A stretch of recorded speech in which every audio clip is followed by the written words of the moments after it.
Welcome to session 9 of electronic structure theory. In this session, we'll take a breather from the different methodologies and talk about some special tricks that one needs to employ, in particular when one is studying negative molecular ions. Some negative molecular ions are actually what is called electronically bound. For example, chloride ion has a lower energy than chlorine atom plus a free electron. But many negative molecular ions are electronically unstable. That is, the energy of the anion is higher than the energy of the neutral molecule plus a free electron. For example, SO4 double minus is one of these things. In the gas phase, SO4 minus actually spontaneously loses an electron to give SO4 minus and a free electron. N2 minus is also electronically unstable. It ejects an electron spontaneously to give a free electron plus N2.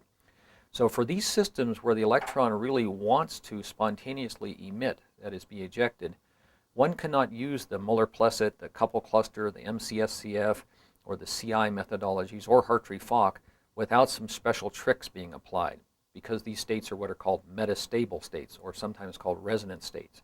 So there's some certain tricks that we have to use in treating these metastable states. And in session 9, I introduce and talk about these tricks. These tricks can be applied within Hartree-Fock, within CI, MCSCF, couple cluster, or Møller-Plesset. So they're not in contrast to those methods. They're in addition to and on top of those methods. You have to use these tricks when you're treating metastable anions. So that's what I'll be talking about in session 9.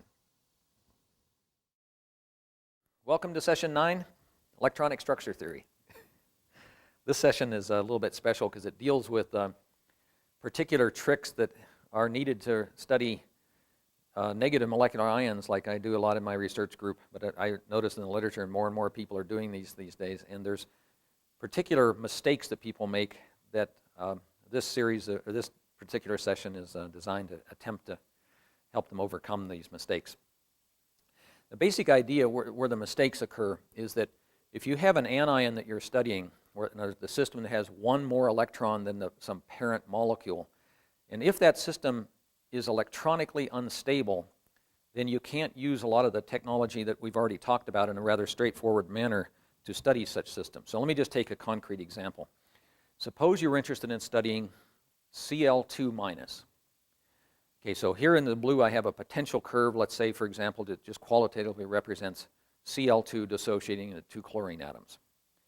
Now, when you have the bond broken apart, you have two chlorine atoms, and for sure you can add an electron to one of those chlorine atoms, let's say it's atom B, to form Cl minus. Now that's no problem. You can use the normal quantum chemistry that we've talked about so far to study Cl plus Cl minus far away. And when you bring these two things together, you bring the Cl minus, squeeze it in closer to the Cl atom, you have at long range the negative ion will polarize the charge density of the neutral chlorine atom, and you'll have some potential energy of attraction, charge-induced dipole or charge polarization. But the problem is, near the equilibrium bond length of the Cl2 molecule, the Cl2 minus anion is not electronically stable. Its energy is actually lying above that of the Cl2. If you carry out a calculation using what we've talked about so far on this molecule, what will happen is, as you bring the Cl minus next to the Cl, like I said, you'll have a long range sort of ion molecule or ion atom complex. But eventually what will happen is the Cl minus and the Cl will start to repel one another. That is, this electron in the anti-bonding orbital is starting to cause some trouble now. And what will happen is the curves will cross, and instead of having a potential curve that goes upward and continues to be repulsive like it really is in Cl2 minus, you'll get a potential curve that looks like this red thing. It'll fall off and basically collapse down to looking just like, if you have a really, really big basis set, it actually will look just like the blue curve. And if you examine what's happening in that calculation, all that's happening is you're going to end up with a wave function that is a wave function for the Cl2 molecule, and that extra electron is going to be in an orbital all by itself, and if the basis set is really big and really diffuse, that orbital will be about 14 miles away from the Cl2 molecule. That electron will have auto-detached. It essentially will be gone. This is what we call variational collapse. It's because if you're using SCF, and even if you're doing MP2 or CI, or MCSCF or couple cluster theory, usually in all those methods, the first thing you do is a Hartree-Fock calculation to get some orbitals, or an MCSCF calculation, which is variational, to get some orbitals. And those are variational calculations. And the lowest energy state at the equilibrium bond length of Cl2, the lowest energy state for Cl2 minus is Cl2 plus a free electron. So these metastable states that are really what the scattering people call resonances cannot be studied in the normal way. Now, when do you need this kind of stuff? Well, for example, I just said in Cl2 minus, in N2 minus, same thing. N2 molecule at an equilibrium bond length, you cannot add an electron to form a stable N2 minus. It's metastable. It's what's called a resonance state that we'll be talking about here. Same thing for olefins. For typical thing like ethylene minus, unstable. Sulfate, for example, SO4 minus 2 compared to SO4 minus 1 is not electronically stable. Electron will auto-detach. Cases where you don't have to worry as much about it, it would be, for example, O2 minus at the equilibrium bond length of O2 is stable. Cl minus compared to Cl is stable. NO2 minus compared to NO2 is stable. So they're okay, but these other ones are not okay. So what do you do? And I just want to illustrate this now with this, for example, formamide. I just talk about a system that has some pi electrons in it. So here's formamide. There's the oxygen, the carbon, the nitrogen, the NH2 group. Now in formamide, we have, of course, on the carbon and the oxygen, we have a pi bond, CO pi bond. On the nitrogen, we have a lone pair orbital that sticks up and down. It gets delocalized with the CO pi bond. So we sort of have two occupied orbitals that are the pi bonding orbital, the lowest thing I've shown here, and the next orbital up, the lone pair, that's really part of that same delocalized pi framework. If you're doing a study of formamide anion, you might think, well, I'm going to place an electron into this pi star orbital up here. Okay. So what happens is if you then go and do yourself a calculation using some basis set and try to put the electron into the LUMO, let me show you the problem that you run into.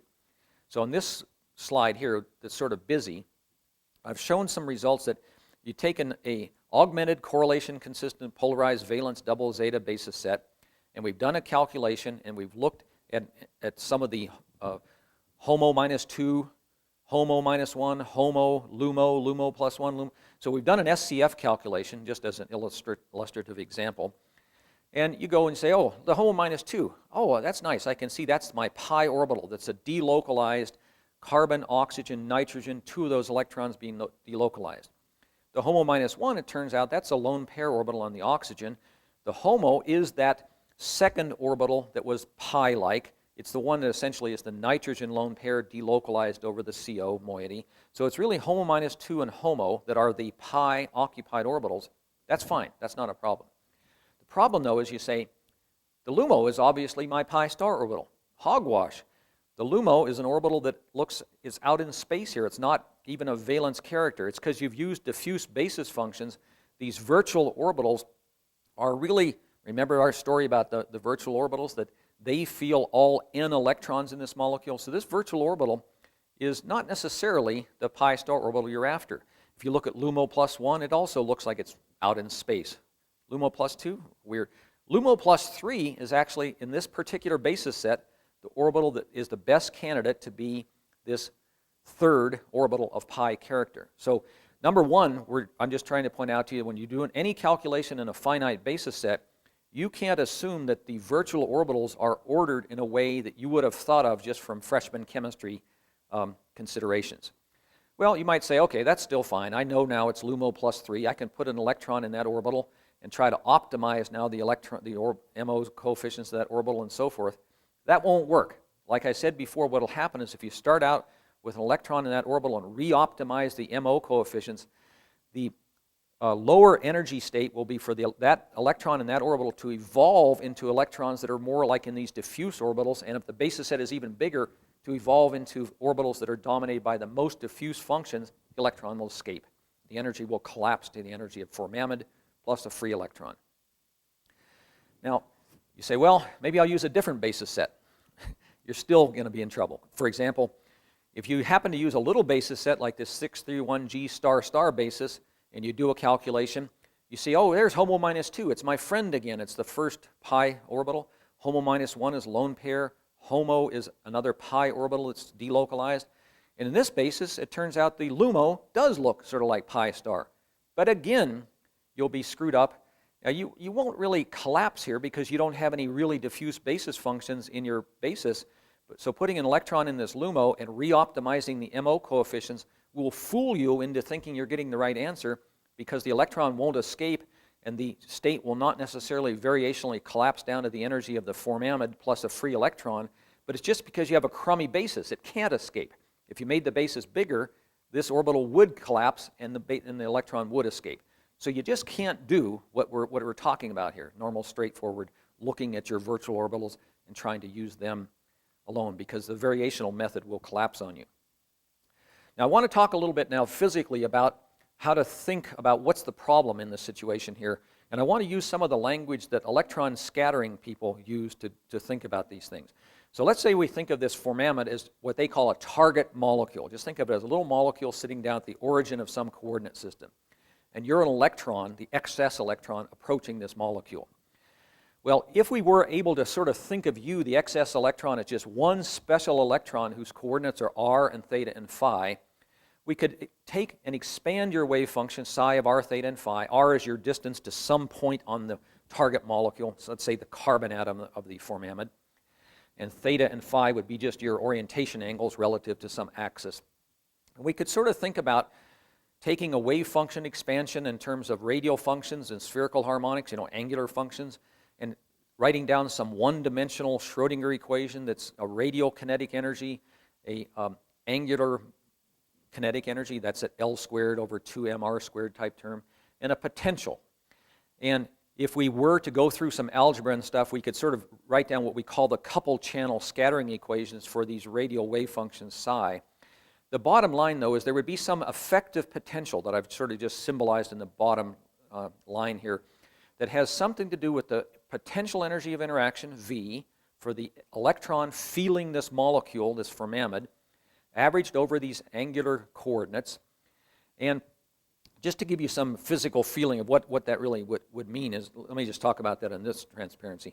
So when the electron is very far away from the molecule, the potential would be dominated by some electrostatic potential. So for example, if we had a molecule that was neutral, and we were talking about an electron far away from it, we would be talking about here's a cationic core, and here's the excess electron that's going to be attached to it to form a neutral molecule. Now, I understand this whole session's about anions, but I just want to point out that for neutral molecules, we could think of the same kind of thing, where there's the outermost valence electron. In that case, it would be feeling a cationic core here. So this V thing would have an attractive Coulomb component at long distance. But in our case, when we have a neutral molecule interacting with an excess electron, there's no attractive Coulomb potential, but there could be, for example, the electron could interact with a dipole potential here. So there could be an electron-dipole attractive potential. There also could be electron interacting with this polarization of this molecule, electron polarizability attractive potential. So there's various attractive potentials. Now, I just want to divert just a tiny bit. In the case of dianions, one thing that for them that makes things especially difficult, let's say this is a SO4 minus.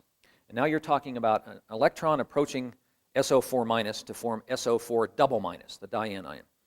In that case, this V at long range, we say asymptotically, this electron feels a negative ion here because you're going to form SO4 double minus. So in that case, this V has asymptotically actually a repulsive form to it.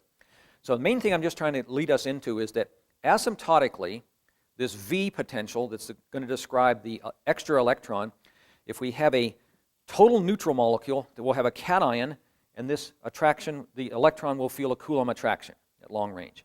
If we have a anionic system like we're interested in, then we have an electron with a neutral molecule. The longest range potential will be attractive. It will be charge-induced dipole polarization and charge dipole, so they'll be slightly attractive. If we're doing dianions or trianions, then the extra electron will feel a negative charge here, and at long range you'll feel a repulsive potential. We'll be drawing these in a minute. Now, in addition to these sort of long-range electrostatic potentials, there's more. In the Schrodinger equation that I wrote back here on the preceding transparency, there was this angular kinetic energy term. We sometimes call it the centrifugal potential, the h bar squared L squared over 2mr squared. that has something to do with the angular character of the orbital into which the electron is going to go. We'll be talking about that again in a minute. And then finally, this electron coming up to the molecule. So it has asymptotically some potential. It has some angular momentum or centrifugal potential. But then once it gets into the region where the valence orbitals are, once we get down here to the carbon, oxygen, and nitrogen of the formamide molecule, yes, of course there's valence attractive potentials. There is the oxygen, carbon, and nitrogen there. The electron, if it gets in the region where those potentials are, yes, it does feel some attraction there. So overall, you might have some potential that's attractive at long range, charge-induced dipole, charged dipole. We have some centrifugal potential, and notice that's always positive, so that's actually, in a sense, repulsive. And in the valence region, we have these attractive valence regions, attractive valence potentials. Now, one thing I also wanted to just stress a little bit with you is to teach you a little bit about the angular character of orbitals. See, in the case of this formamide that I've drawn here, if you think of this anti-bonding orbital into which you think you're going to put the electron, the anti-bonding orbital has a plus on the nitrogen, a minus on the carbon, and then a plus on the oxygen. You know, it's plus, minus, plus. It has that nodal character. And that nodal character is what determines this L that's in the L squared over 2mr squared centrifugal potential. So in that particular case, something that's got a plus, minus, plus, if you squeeze those orbitals together and looked at their nodal character, they would sort of look like an F orbital. They would have L equals 3 character. Let me just show you how we practice this with a little bit simpler cases. Suppose you were doing some calculation where you had, and let me take the second example here first. Say you had dimethyl disulfide, and you had the SS sigma star orbital, which I've tried to represent by these two sigma guys with the plus-minus relationship there. If we just are far away and see two things that look like this that are pointing toward one another that's plus-minus, that looks to us like P. See, that's like, asymptotically, it's like a P-shaped object. So this sigma star orbital of the dimethyl disulfide is what we call a P-wave orbital. It has L equal 1 as its dominant component. So in that centrifugal potential, there would be L equal 1. If we think of O2 minus, so we have an electron we're putting into an anti-bonding pi star orbital on the oxygen. So we'd have this p orbital on the left minus the p orbital on the right. And if we squeeze those two orbitals together, see, they would have like a plus, minus, plus, minus. They look like a D function. So that's a D wave, L equal 2. If we have a magnesium atom in its 3s squared state, and we talk about putting an electron into a 3p orbital, then that's clearly a p. So atoms are easy to sort of see what the symmetry of that orbital is p, L equal 1. If you have cyclic aromatic things that have maybe the orbital into which you're putting the electron is like plus, minus, plus, minus, plus, minus, in some cyclic aromatic like I've drawn here for benzene, you count the number of nodes there and you can figure out the L value of that, and that happens to be H. So the symmetry of the orbital into which you're putting the electron is what's determining this L character, this angular momentum character that's in that centrifugal potential. So let's come back to something that's a little bit more qualitatively simple now.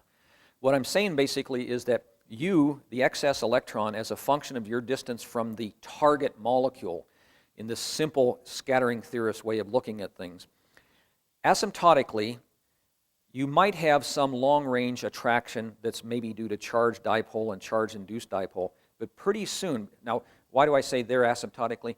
Because the charge dipole and charge-induced dipole potentials fall off more strongly than the centrifugal potential. It dies as 1 over r squared. For example, charge polarization varies as minus alpha polarizability over 2r to the 4th. So those things will die. So anyway, you might have some long-range attraction, but then you'll have a centrifugal repulsion that's due to this L squared over 2mr squared. That's essentially the angular kinetic energy of the electron that's going to go into the orbital that you're trying to put it into. And the L will be determined by the symmetry of the orbital that you're trying to put the electron into. So you'll have this angular barrier, and then you'll have the valence range attraction potential. And the key thing about resonance states versus stable anions is the valence potential strong enough to pull this well down below 0, or is it not strong enough? So the way I've drawn this one here, this would appear that the potential comes down below zero, zero being the electron far away and the target molecule just sitting there. So this potential would be expected actually to maybe have a bound state, that is to be electronically stable anion. In the case of doing, if the potential is not strong enough actually to have its lowest state below zero, then we get a situation like this, where the potential's here, here's the repulsion, that's the angular momentum potential. In a case like that, then we would have the lowest energy state is trying to be bound, but it's actually not bound because its total energy is above zero. So in this kind of case, what we tend to have in these resonance situations is we have a wave function that has a large amplitude that's back here in the valence region, so it's trying to be a bound state, but because its total energy is above zero, the wave function can tunnel through this angular momentum barrier and eventually escape, in which case from then on out it has this oscillatory, a continuum wave function is this oscillatory sine type function. So that the problem physically with these resonances is that the valence potential is not really strong enough to bind the electron to the molecule. Now let me just give a concrete example because I think this will help a bit. And it also helps to motivate how we're going to solve this problem, because this is a problem that will variationally collapse. In other words, in this model potential, if we do a variational calculation, we won't find this wave function I've drawn there. What we'll find is a wave function that has no amplitude in this valence region, has all the amplitude outside, because that's a lower energy solution. So let's consider, for example, an N2 molecule compared to an NO molecule. N2 is closed shell, singlet sigma. But NO, with one more electron, has that last electron in a pi star orbital, so it's doublet pi. An NO molecule is stable relative to NO+. That is, that last electron, if I pull it off, it costs energy. So you say, okay, that pi electron is bound. But all of a sudden, if I make the molecule be N2- instead of NO, it's isoelectronic, the only difference is that nuclear charge of oxygen is 8, it got changed to 7. The number of electrons is still the same. So N2- doublet pi ought to behave like NO, but just a little bit less tightly bound. The problem is that when you change the nucleus of oxygen from 8 to 7, make it nitrogen, the electronegativity of that atom is just sufficiently weaker that the state of N2- ends up being electronically unbound.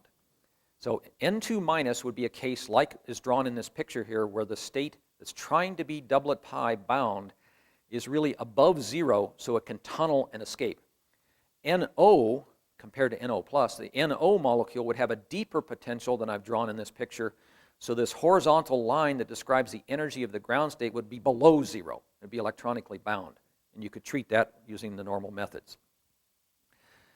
So again, let me just say the problem here, that what we're after in the case of these resonance states is we have to find ways that can try to find the valence part of these wave functions that want to be bound, but they aren't quite strong enough to be bound. They're really these metastable things. And we have to find some way to address that.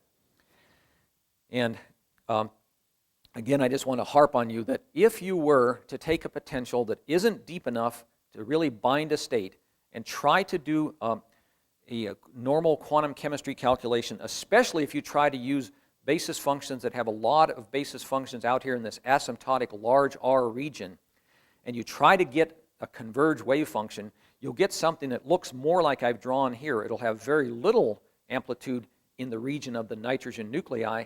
The electron will be very far away, and it will have an energy that essentially is equal to the energy of the nitrogen molecule plus zero. It'll have, essentially, the electron will have very, very little energy because the wave function is collapsed down to a lower energy state, which is the electron far away, not the resonance state that we're after. Okay, so what do we do? Now the first trick that I want to introduce here is called charge stabilization trick, and that example of the N2- compared to NO tells us basically what to do. If you were interested in N2- and you wanted to study its electronic properties, you could say, well, let's instead study NO, neutral. And I'd say to you, well, that's not quite good because the two nuclei now are different.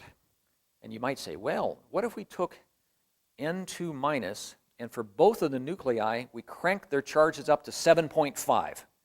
It's sort of like half N2 at minus and half NO, or we're making the nuclei at least identical now.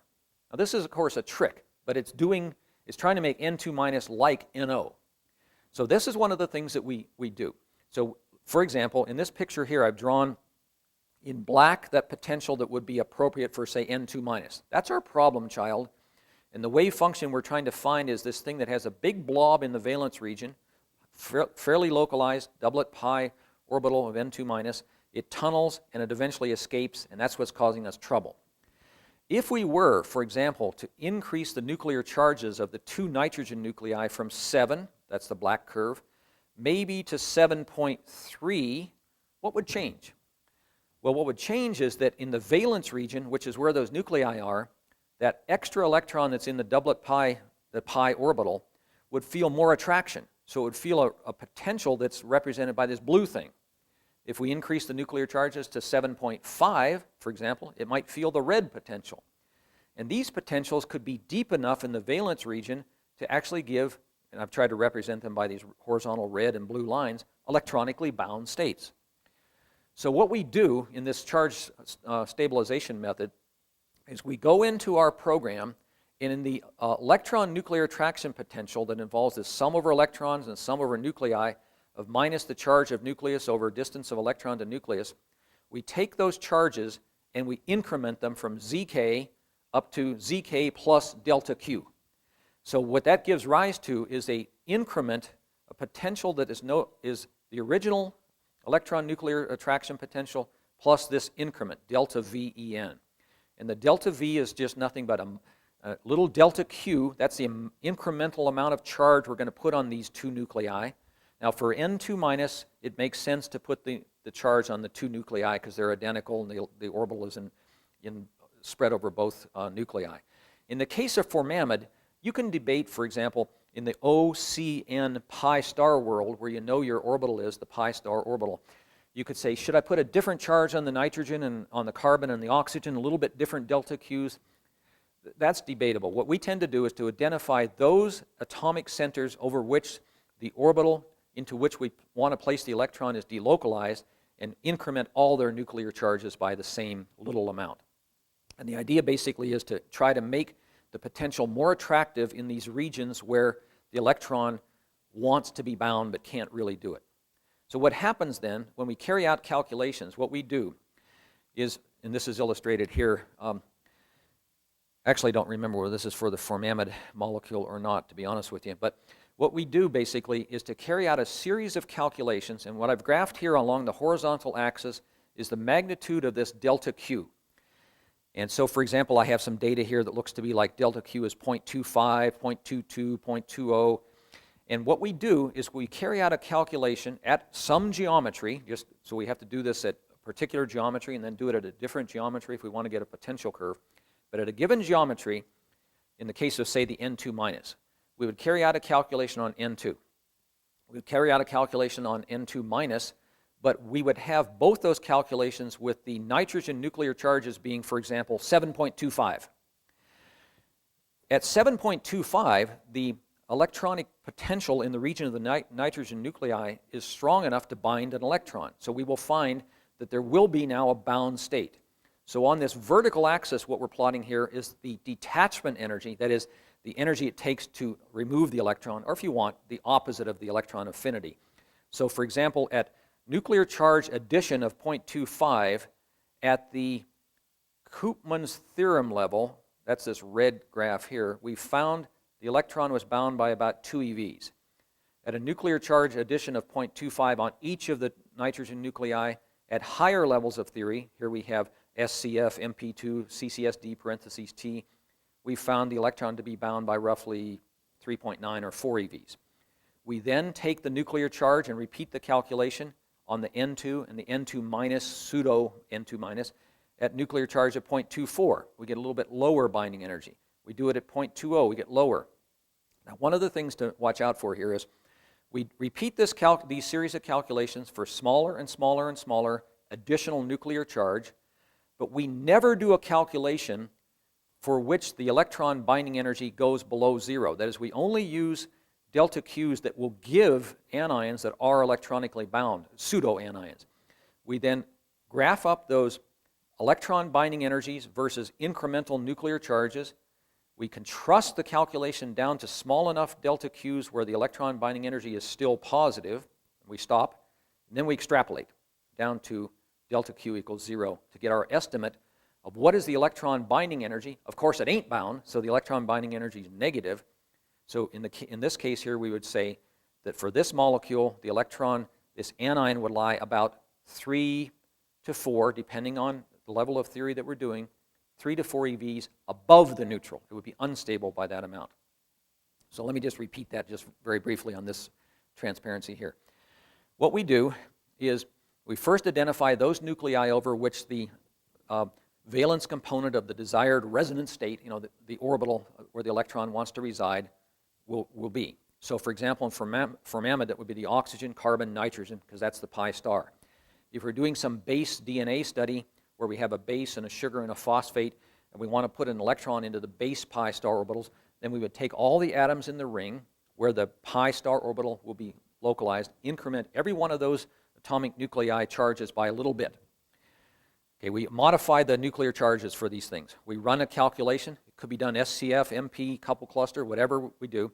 But we do this calculation, and we look for the energy difference between the neutral molecule and the electron-attached anion.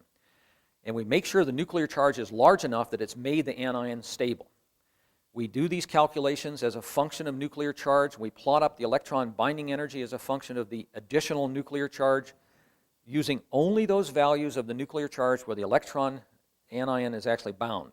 Then we extrapolate to nuclear charge equals 0. So here's a couple of other examples here.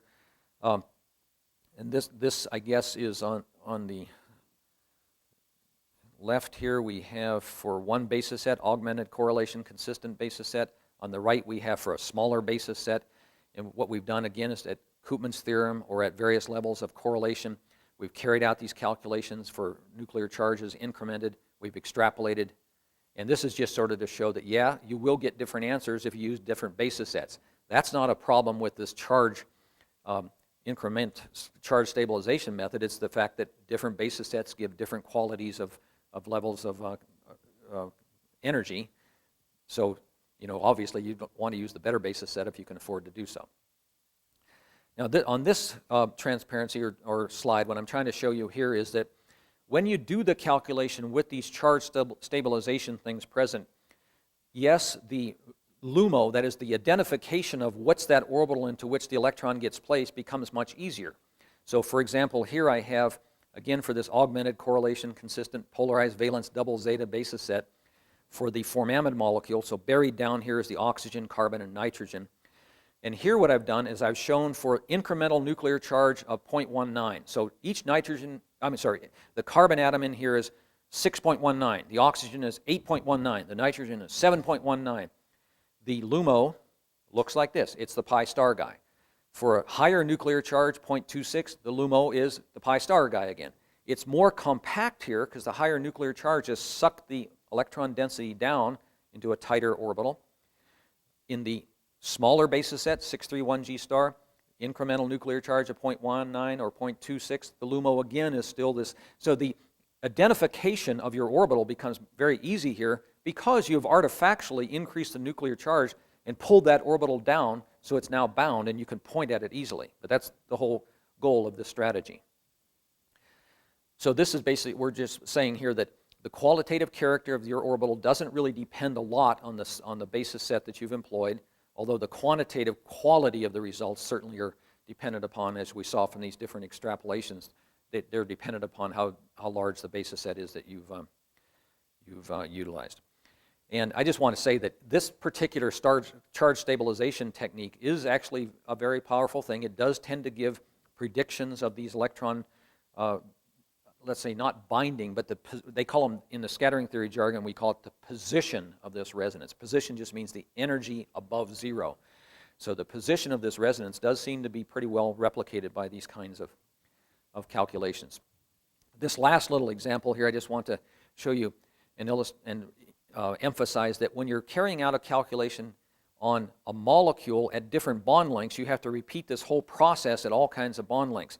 So for example, in this particular graph, what we have here is we have the energy of the O2 neutral molecule in this curve that I'm putting it with my pencil right now, and it's sort of in the dark black, I think it is. And the curve for the ground state of O2 minus is this red curve at the bottom. And O2 minus is a stable anion, except if you push the two atoms together, that electronic state of O2 minus, the ground state, becomes unstable. And O2 minus has excited electronic states that are also unstable relative to O2. So in these kinds of things, what we have to do, for example, is at every bond length, and on the right panel I've just shown at bond length of 1.41 angstroms, to get the red dot and then the dots that correspond to the states that are the excited states of the anion, what we had to do was to increment the nuclear charges, and that's what these three graphs are about, and pull the energies of these anionic states down below the neutral so they're all stable, graph their energies up as a function of incremental nuclear charge, extrapolate back to zero nuclear charge. That's how we then were able to put these dots on the curve at 1.41 angstroms that places where these various anionic states are relative to the neutral molecule. So you have to do that for every bond length to generate this whole family of dots that are on there. Now there's one other methodology. So charge stabilization method is, I think, the simplest thing to do. You're just incrementing the nuclear charges to make metastable states become stable, and then you're releasing them back to their instability life by dialing down the incremental nuclear charge. There is another method that is less frequently used because it's much more difficult to implement, but I still just want to spend a little bit of time talking about it. And it's what is called just the stabilization method, not charge stabilization, because you're not changing the nuclear charges. What you're doing here, and I'll just talk about N2 minus as a concrete example. You're saying, I'm going to do a calculation on N2. I'd like to do N2 minus, and what I'm going to do is I'm going to use a basis set on my nitrogen atoms that has quite a few diffuse functions, and because the electron that you want to put the orbital into goes into a pi star orbital, I'm going to take the p pi orbitals on my nitrogen atoms and add quite a few diffuse p pi basis functions. Now, you know that if you go and do, for example, a CI calculation, or at the simplest level, if you do a Hartree-Fock calculation and you look using Koopman's theorem at your virtual orbitals, or if you do a CI calculation on the anion and look at the lowest energy next out of your big CI secular problem, what you will find typically is you will find a series of, now, so what I'm trying to do on this vertical axis here is to graph up the energies of the anion at some bond length of this N2, let's say equilibrium bond length, relative to the energy of N2 neutral. And what you'll find if you do, say, the CI or a great big basis set calculation and look at your Koopman's theorem LUMO, you'll see an energy that's 0, or let's say plus 0.000347 EVs. And you look at that orbital, and it's nothing but an orbital that's a mile away from your molecule, and it's not really the state you're after. And then if you have a very, very big basis set, the next orbital up will be 0.00314 EVs. You look at it, it's a mile away too. So what I'm trying to illustrate with this family of 3 black lines down here is you'll actually find maybe 100 black lines that will be your LUMO, LUMO plus 1, LUMO plus 2, LUMO plus 3, LUMO plus blah, blah, blah, LUMO plus 100. And you'll have a hard time saying where is that resonance state. You might find that at LUMO plus 104, you might find, and this is that upper black line, I'm trying to say valence localized state, you might find an orbital that does look like a pi star of the N2 minus. But man, you say, how the heck can I get that state easily identified and sort of find out its real energy? Well, in stabilization method, what you do is the following. You take those diffuse basis functions and you take their orbital exponents, e to the minus alpha r squared. You take that alpha and you scale them by an amount eta. So in other words, you replace alpha for all those orbital exponents, you replace by eta times their value. And eta is a number that you're going to dial up. So it starts out at 1, and you've got this series of virtual orbitals that go up, and all of a sudden there's one that looks pi star buried in there. And then there's going to be other ones that will be hard to interpret. And what you do now is you repeat that calculation on the n2 minus and n2 with a basis set that has had its orbital exponents scaled by eta. So the original basis, now you repeat it with all the exponents in the diffuse functions are now, say, 1.1 times what they were before.